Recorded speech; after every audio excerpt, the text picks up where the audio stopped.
ምስቅልቅል ውስጥ የገባችበት በግልጽ ወደዚህ አቅጣጫ ነው ይሄን ያለ ነው ብሎ በትክክል ሊያስረዳ የሚችል መንግስታዊ አመራር እጦትም ለምሳሌ በኢህአዴግ ጊዜ በግልጽ የነበሩት ጉድለቶችም ይታወቃሉ። ወዴት መሄድ እንደሚፈልግም ስርዓቱ በግልጽ የሚያስቀምጣቸው ነገሮች አሉ። መካከለኛ በኢኮኖሚ ረገድ ወደ መካከለኛ ገቢ ያላቸው ሀገራት፣ በዲፕሎማሲው ረገድ በቀጠናችን ያለው ግንኙነት፣ በአፍሪካ ደረጃ አህጉራዊ ያለው አቋም ይታወቃል። ከዓለም አቀፉ ማህበረሰብ ጋር ለምሳሌ ከክላይሜት ቼንጅ ጋር ተያይዞ ለምሳሌ የነበረው ስታንድ ይታወቃል። ከኢኮኖሚ ጋር ተያይዞ ምን አይነት መንግስታዊ አካሄድ እንደሚሄድም ይታወቃል። ልማታዊ መንግስት ብሎ መንግስት በኢንፍራስትራክቸር በመሰረተ ልማት ዘርፈ ብዙ ኢንቨስትመንት የሚያደርግበት ሁኔታ ነበረ። ሌሎችም እንደ ፓርቲም ራሱ አውራ ፓርቲ እኔ ነኝ ብሎ በግልጽ አስቀምጦ የሚሄድበት ሁኔታ ነበር። አሁን ግን እንደዚህ አይነት ነገሮች አታይም። በቃ ዝም ብሎ እቃቃ ጨዋታ ነው የሚመስለው። ምን እንደሚደረግ በሀገሪቱ እንደዚህ አይነት መንግስት ነው ያለው እና በዚህ አይነት መልኩ በስነ ሀሳብም በለው የፖለቲካ ፕሮግራምም በለው የኢኮኖሚ ፖሊሲም በለው እታገለዋለሁ ብለህ ለመውሰድ ይከብዳል። አስታውሳለሁ ኢህአዴግን ይታገሉ የነበሩ ሰዎች በግልጽ ሰዎች ራሱ ለመምረጥ አይቸገሩም ነበር። የኢኮኖሚ ፖሊሲውን ይተቹ ነበር። በአፍሪካ በቀጠናው የሚከተለው አካሄድም በአባይ ግድብም ለምሳሌ በግልጽ ይጽፉ ነበር። አንዳንዶች ደግፈው ግን ይሄ ነገር ቢስተካከል ብለው፣ አንዳንዶች ደግሞ ኮምፕሊትሊ ግድቡን አንደግፈው የሚሉ ነበሩ። ሌሎች ደግሞ ይሄ ግድብ በጣም ወሳኝ ነው፣ አገራዊ ነው፣ ከኢህአዴግ ጋር የፈለገ ሊኖረን ይችላል፣ ግን በሀገራዊ ጉዳይ ተስማምተን ማሄድ አለብን ብለው ግድቡን ይደግፉ ነበር።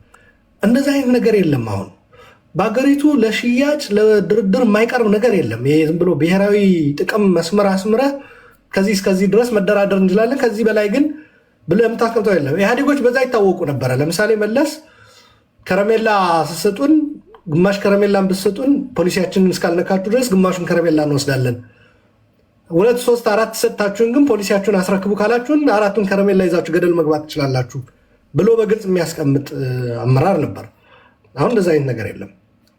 ከዛ በተጨማሪ ግን ይህ ስርዓት ሁሉንም ነገር በጉልበት ፈታለሁ፣ የብልጽግና ስርዓት አንዱ ትልቁ ችግር ሁሉንም ነገር በጉልበት ፈታለሁ የሚል አባዜ ነው። ከኔ ጋር መስራት የሚችሉት ሰሚት ያደረጉ ለእኔ ጉልበት ሰሚት ያደረጉ ናቸው ብሎ ነው የሚያምነው እና ሁሉም ነገር በጉልበት የመፍታት ጦረኛ ፖሊሲ የመከተል የሀገሪቱ መከላከያ እንደምታውቁት ግፋ ቢል በፊት ዳር ድንበር ይጠብቅ ነበረ፣ ሉዓላዊነትን ያስከብር ነበር፣ በሰላም ማስከበር ይሰማራል።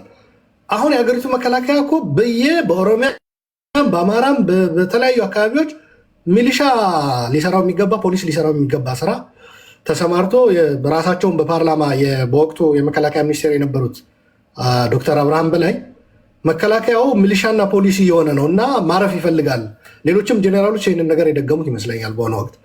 መከላከያውም ፋታ በሌለው የሀገር ውስጥ ግጭት ውስጥ የገባበት። ሌላው የኤርትራ መንግስት የጋበዝንበት በዚህ 8 ዓመት እጅግ አውዳሚና በጣም የተሳሳተ የተዛባ ፖሊሲ ነበረ። አቶ ኢሳያስን ወደ አዲስ አበባ የተቀበልንበት ምናልባትም አሁን በቀጣይ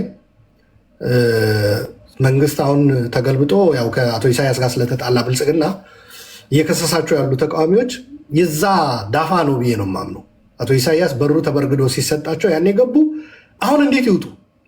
ከብልጽግና ምዕራባውያን ለያይተው ፕሪቶሪያ ወስደው ከትግራዮች ጋር ሲያስማሟቸው አቶ ኢሳያስ ከሌሎቹ ጋር ወደ መስራት ነው የተሸጋገሩት።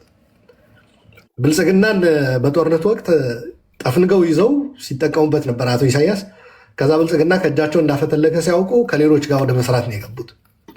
በተለይ ከኤርትራ ጋር የተካሄደው እንትን እኔ ትልቁ የብልጽግና ዘመን የስልጣን ዘመን የ8 ዓመት ትልቁ ስህተት ብዬ የምወስደው